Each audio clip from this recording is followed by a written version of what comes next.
Hello everyone. आज बड़ा ही important topic देखने वाले हैं हम लोग फाइनेंशियल मैनेजमेंट का। Time value of money. Financial management में हम लोग जानते हैं that we have to generate the fund. Company में पैसा लेकर आना है, फिर उसको इन्वेस्ट करना है, और इन्वेस्टमेंट से जो भी बेनिफिट हुआ हो उसको डिस्ट्रीब्यूट करना है। That means the financing decision, investment decision and dividend decision. लेकिन तीनों में ही वैल्यू ऑफ मनी को हमको कैलकुलेट करना पड़ेगा, क्योंकि अगर कोई भी इन्वेस्टमेंट लेते हैं या करते हैं तो इन्वेस्टमेंट तो हमको आज करना है, लेकिन उसका बेनिफिट हमको फ्यूचर में मिलेगा, मींस प्रेजेंट एंड फ्यूचर। और अगर कोई फाइनेंस जनरेट करते हैं तो हम पैसा तो आज लेंगे, लेकिन उसको वापस करेंगे अलॉन्ग विद द इंटरेस्ट और डिविडेंड इन फ्यूचर। मतलब यहां पर समय चेंज होगा, present time and future time. तो यहां पर यह देखना है that value of money whether in present time और फ्यूचर टाइम रिमेन सेम और नॉट। तो देखा जाए कि value of money it never remain same, it changes with time. हो सकता है कि समय के हिसाब से फ्यूचर में वैल्यू बढ़ जाए या घट जाए। दैट मीन्स आज जो वैल्यू है कल वो वैल्यू नहीं रहेगी। तो हमको जो इन्वेस्टमेंट हम कर रहे हैं, तो इन्वेस्टमेंट में हमको ये देखना पड़ेगा कि जो रिटर्न हमको मिल रहा है उस रिटर्न की वैल्यू क्या है। जैसा कि अगर हम लोग कहीं इन्वेस्टमेंट करें या फिर जो हमको पैसा देंगे, जिनसे हमने पैसा उठाया है कंपनी को रन करने के लिए, वो लोगों के लिए भी इंपॉर्टेंट है कि वो देखें कि उन्होंने पैसा कब दिया, उसकी वैल्यू क्या थी, और कब वापस मिल रहा है, कितने रेट पे मिल रहा है, और उसकी वैल्यू क्या है। That means value of money जो है, द वैल्यू ऑफ मनी में इंक्रीज और डिक्रीज विद द डिक्रीज और इंक्रीज इन टाइम। मीन्स समय के घटने या बढ़ने से वैल्यू ऑफ मनी हमारी घटती बढ़ती है। इसीलिए हम लोग कहते हैं कि जो पैसा है, पैसे की वैल्यू है, वो टाइम डिपेंडेंट है। बड़ी इंपॉर्टेंट लाइन है ये। अब टाइम वैल्यू ऑफ मनी के कॉन्सेप्ट को हम क्यों डिस्कस करें, या फिर कहें कि आज की वैल्यू और प्रेजेंट की वैल्यू क्यों फर्क है। देखिए यहां पे रीजन दिए हैं, तीन रीजन है। रिस्क, पहली बात तो ये रिस्क होता है कि अगर हम आपसे कहें कि भाई 100 रुपए आज ले लो या 100 रुपए एक साल बाद, तो एक साल बाद में रिस्क है, पता नहीं हम दे ना दे, तो रिस्क इन्वॉल्व हो जाता है यहां पर। दूसरा है the preference of consumption. Preference of consumption मतलब ये हो गया कि पैसे की जरूरत हमको आज है और आप कह रहे हैं एक साल बाद लीजिए, तो utility of money is today. Mean समझ लीजिए प्यास आपको आज लगी है और कहा जाए भाई आज ना पीजिए, आप पानी कल पीजिए। तो कंजम्पशन का प्रेफरेंस भी इंपॉर्टेंट है विद रिस्पेक्ट टू दिस। और तीसरा जो कि अहम है, आपका कमर्शियल टर्म्स में हम लोग बात करते हैं, that means investment decision, means और we can say investment opportunity.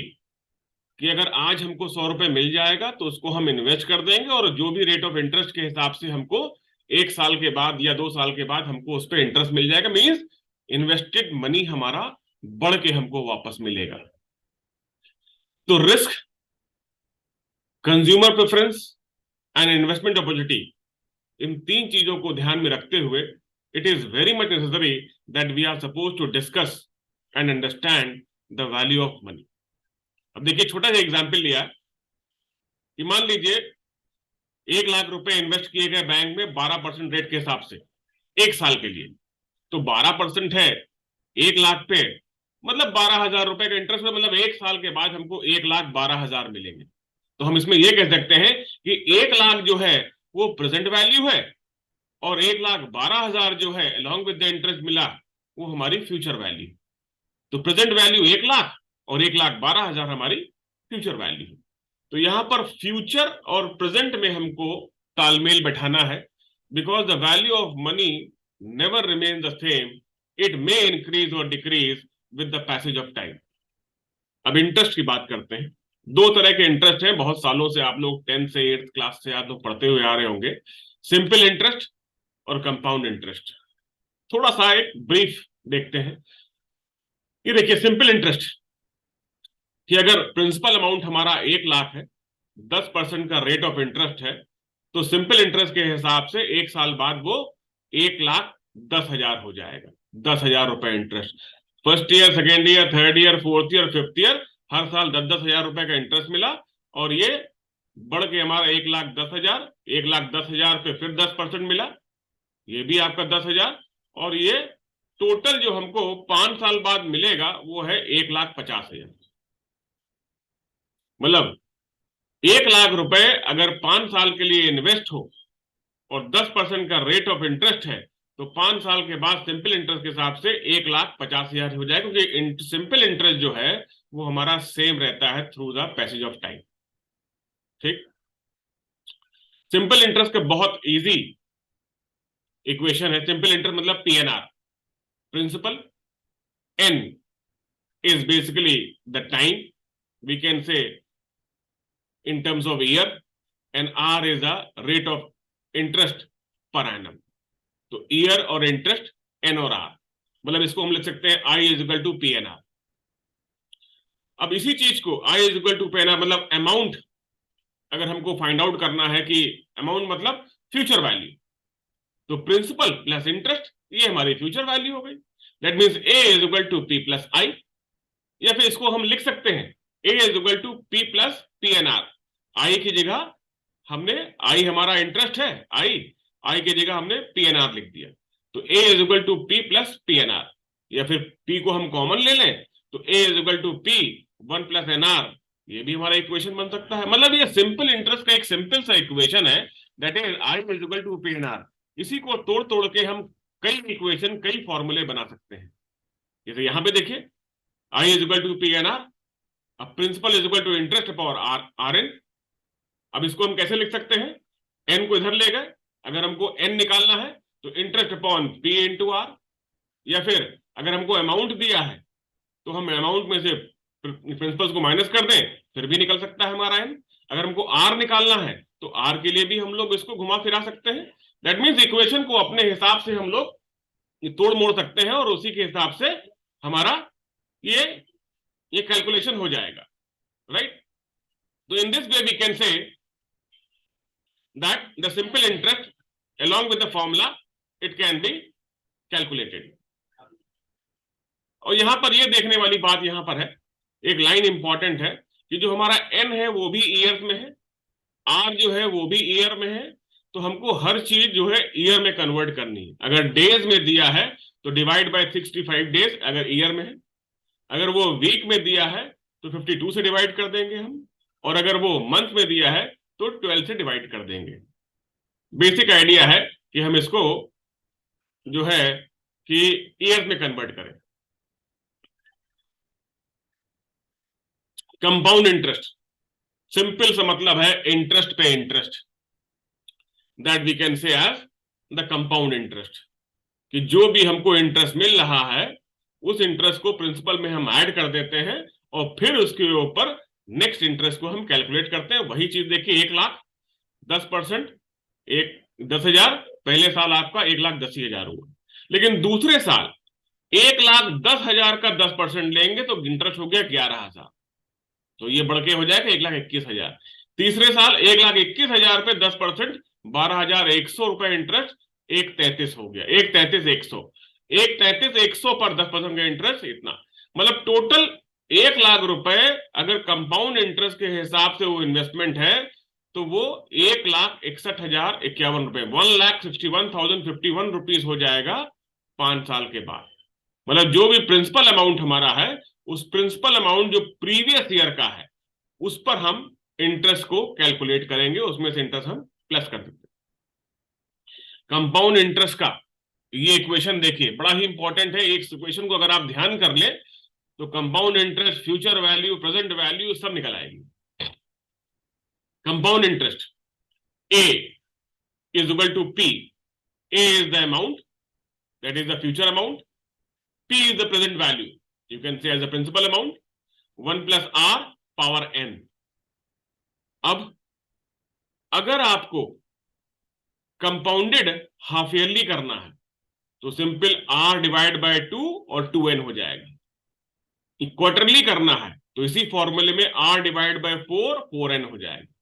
Monthly है तो 12 महीने होंगे, डिवाइड बाय 12 12n। वीकली एक हाल में 52 हफ्ते होते हैं, तो divide by 52 multiplied by 52n। और डेली एक साल में 365 दिन हम लोग कैलकुलेट करते हैं, गिनते हैं, तो r डिवाइड बाय 65। मतलब ये अगर कंपाउंडेड इंटरेस्ट जो है वो एक साल में एक बार से ज्यादा है, अगर एक साल में एक ही बार है तब तो कोई दिक्कत की बात नहीं, ये इक्वेशन हमारा सेटिस्फाई करेगा।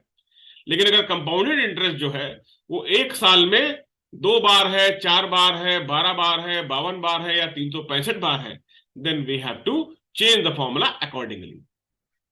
ये देखिए यहां पर अगर 10% के इंटरेस्ट रेट हमारा है और एनुअली है तो 10% है, अगर हाफ ईयरली हो गया मतलब साल में तो हम लोग 10 डिवाइड बाय 2 कर देंगे, क्वार्टरली तो 10 divide by 4, monthly 10 divide by 12। वही जो इक्वेशन है उसी हिसाब से हम लोगों को इंटरेस्ट का भी कन्वर्जन करना पड़ता है on the yearly basis. Future value, future value और कंपाउंड वैल्यू में कोई फर्क नहीं है। अगर कंपाउंड वैल्यू का जो फॉर्मूला था हमारा a is equal to p 1 plus r की पावर n, वही सेम यहां है। a मतलब फ्यूचर वैल्यू, p मतलब present value, 1 plus r power n future value. मतलब इसमें आप लोगों को ये ध्यान में रखना होगा कि बेसिकली जो हमारे पास चीजें हैं वो है प्रिंसिपल, r और n, ये 3 वेरिएबल्स हैं। अगर इन तीनों में कोई चेंज आएगा तो ऑटोमेटिकली फ्यूचर वैल्यू में चेंज आना ही आना है। देखिए फॉर एग्जाम्पल क्या है कि future value of ₹100 invested today, 100 रुपए की फ्यूचर वैल्यू निकालनी है। अगर वो आज की तारीख में इन्वेस्ट हो रहा है एट द रेट ऑफ 7%, और अगले 3 साल के लिए अगर 3 साल के लिए 100 रुपीज इन्वेस्ट करते हैं 7% के हिसाब से, तो उसकी वैल्यू क्या होगी? 3 साल बाद इसी फॉर्मूले में रखा हमने और 122.5 निकल आया। अगर वो 5 साल के लिए इन्वेस्ट होता है तो हम यहां पर क्या चेंज कर रहे हैं? हम लोग चेंज कर रहे हैं n। 5 साल के लिए हुआ तो 140.25, और अगर 10 साल के लिए हुआ तो 196.71। तो मतलब n को हमने चेंज किया, automatically future value is going to change. इसी हिसाब से अगर r को चेंज करेंगे या प्रेजेंट वैल्यू को चेंज करेंगे तो फ्यूचर वैल्यू हमारी चेंज होती जाएगी। मैथमेटिकली इसको और इजी करने के लिए एक कॉन्सेप्ट और लिया गया है कि हमने एक स्टैंडर्ड टेबल बना दी। इसको हम लोग बोलते हैं table of compound value factor, या फ्यूचर वैल्यू टेबल भी इसको हम लोग कहते हैं। फ्यूचर वैल्यू टेबल भी कहते हैं। मतलब सिंपल सी बात है कि प्रेजेंट वैल्यू को हम कांस्टेंट रखेंगे, और जो है हमारा ये 1 प्लस r की पावर n है, इतने का 1 प्लस r की पावर n है, इसके हिसाब से हम लोगों ने एक स्टैंडर्ड टेबल बना ली, और उस टेबल में ₹1 या $1 के हिसाब से सारी वैल्यूज दी है, हर रेट के हिसाब से, हर साल के हिसाब से। अगर ये टेबल की वैल्यूज हमको मिल जाती हैं तो हम लोग फ्यूचर वैल्यू कैलकुलेट करना बड़ा आसान है। प्रेजेंट वैल्यू को हम लोग उस डिजायर्ड से मल्टीप्लाई करते हैं। देखिए अभी ये दिया गया r, मतलब किस रेट पर और किस साल में।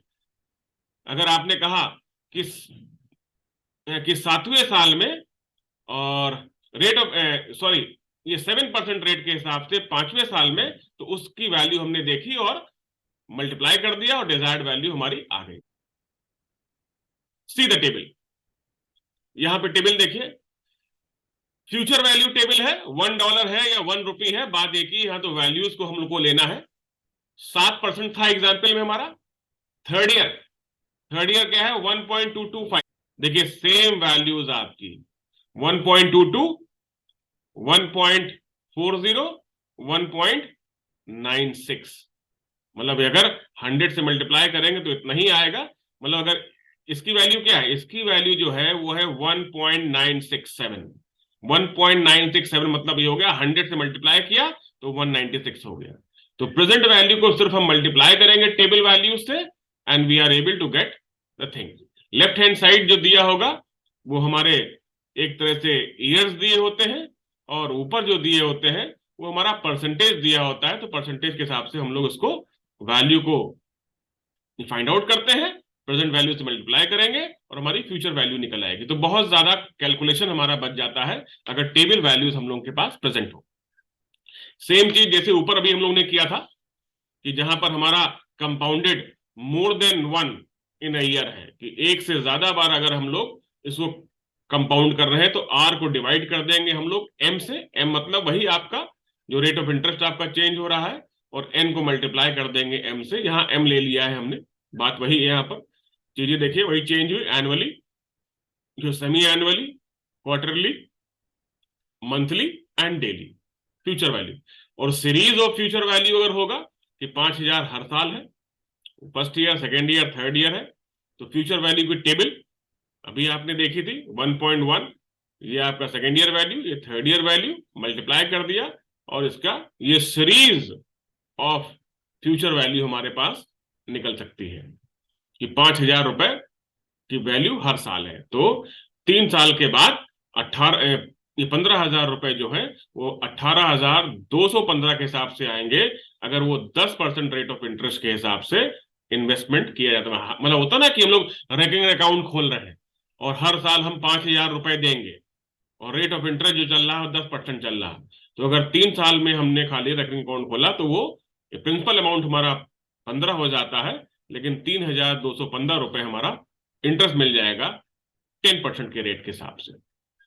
इसी फ्यूचर वैल्यू के फॉर्मूले को हम लोग प्रेजेंट वैल्यू कॉन्सेप्ट में भी कन्वर्ट कर सकते हैं कि जहां फ्यूचर वैल्यू था अब वो प्रेजेंट वैल्यू हो गया, तो present value is equal to future value upon 1 plus पार की वैल्यू एन।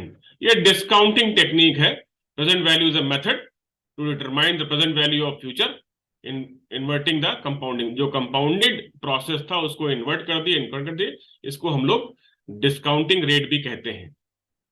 सिंपल सी बात है। यहां पर भी आप अगर आपके पास सीरीज वाला है तो आप टेबल को रेफर कर सकते हैं, और हमारे पास जो है प्रेजेंट वैल्यू की टेबल भी दी हुई होती है, हम लोगों के पास स्टैंडर्ड टेबल दी हुई होती है। तो फ्यूचर वैल्यू कैसे प्रेजेंट वैल्यू कैसे निकालेंगे? जो फ्यूचर वैल्यू हमारी होगी उसमें मल्टीप्लाई कर देंगे प्रेजेंट वैल्यू फैक्टर टेबल। जो प्रेजेंट वैल्यू फैक्टर टेबल है कि कितने रेट पर किस साल में उसकी वैल्यू दी होगी, और उसी हिसाब से हम उसको कैलकुलेट कर सकते हैं। देखिए ये प्रेजेंट वैल्यू दिया गया है, देखिए प्रेजेंट वैल्यू दिया गया है, इसमें 10% के रेट के हिसाब से ये वैल्यूज दी गई है।